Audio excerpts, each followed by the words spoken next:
وہاں نیٹ پر بیٹھ کے اگر وہ کہہ رہا ہے کہ ہندوستان کے حالات خراب ہیں اور ہندوستان میں تو نوجوانوں کو اٹھ جانا چاہیے اور نوجوانوں کو یہ کرنا چاہیے اور وہ کرنا چاہیے، ان کے کہنے پہ مت آؤ، وہ فیس بک پر نیٹ پر بیٹھا ہوا اپنے یہاں سیف ہے۔ کچھ بچے اس نادانی میں آ جاتے ہیں، دیکھو میں اس تجربات سے گزرا، بظاہر تو ہمیں یہ لگتا ہے کہ بھئی سب بے گناہ، مگر یہ نیٹ کا جو سسٹم ہے، فیس بک پہ کوئی دوست بن گیا، کوئی ٹی وی پہ دوست بن گیا، ان کا تو کام ہے کر رہے ہیں، کون ہے ہمیں کیا تم اپنے باپ سے نہیں بتا سکتے کہ ابا جان پتہ نہیں کون آدمی مجھ سے یہ باتیں کر رہا ہے؟ یاد رکھو جو تم سے یہ کہہ رہا ہو کہ بھئی ہندوستان کے حالات خراب ہیں، یہاں پر مسلمانوں کو کھڑا ہونا چاہیے، اور دیکھو پہلو خان کے ساتھ کیا ہوا اور جنید کے ساتھ کیا ہوا اور فلاں کے ساتھ کیا ہوا، یہ بات ہے تو جذباتی سب کچھ، مگر تمہیں صبر کرنا ہے۔ اس میں اگر تم آگے اور آگے آپ کو کھینچے گا، پھر اور آگے کھینچے گا، پھر کہے گا یہ کر لو یہ کر لو یہ کر لو، آپ کو کوئی سائٹ بتا دے گا، اس سائٹ پر ایسا ہو جاتا ہے، تھوڑا چیز بن جاتی ہے، تھوڑا اکٹھا ہو جاتا ہے۔ اب ظاہر ہے جو لوگ ملک چلا رہے ہیں ان کے پاس جب یہ بہت اچھا ہی تمہارا جگہ سے چھوڑا ہوا،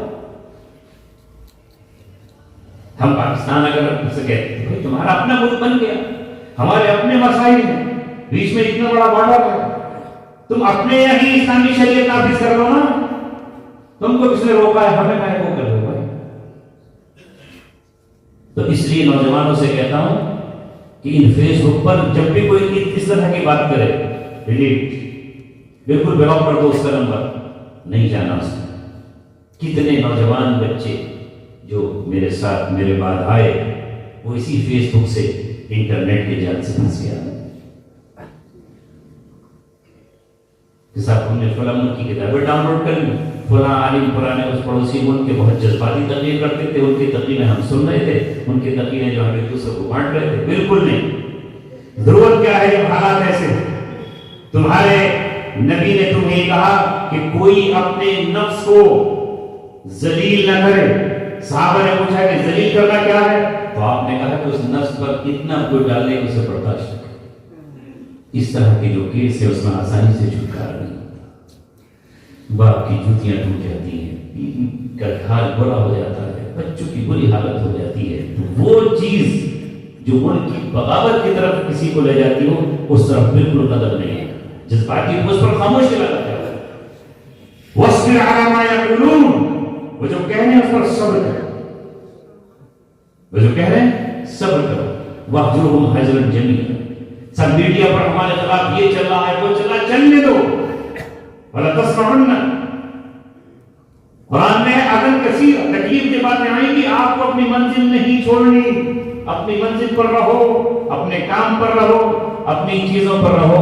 یہ میری اس لیے ذمہ داری ہے کہ جب حالات ہو تو اس پر بڑوں کو سمجھانا چاہیے اپنے بچوں کو۔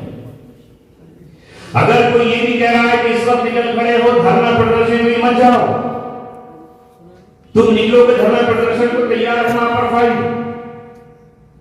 جیل میں ڈال دیے جاؤ گے، جو ہوگا دیکھا جائے گا، کیوں جائیں؟ کیا ضرورت ہے؟ نیٹ سے مل جائے گا ہمیں حق، کورٹ ہے، اگر کچھ کر سکتے ہو تو قانونی چارہ جوئی کر سکتے، تمہارے بڑے موجود ہیں، ان بڑوں کی سرپرستی میں کوئی کام ہو تو وہ سمجھ میں آتا ہے، وہ دانشمندی ہوشمندی کے ساتھ کرتے ہیں، لیکن کسی بھی اس پر کوئی گروپ چلا کر کے مت نکلو۔ تم اگر پتھر مارو گے تو تمہاری طرف سے انکم کی جائے گی اور ادھر سے کیا حشر ہوگا۔ تو اپنے بچوں کو جیسے میں آپ کو سمجھا رہا ہوں، ہمیں سب کو سمجھانے کی ضرورت ہے۔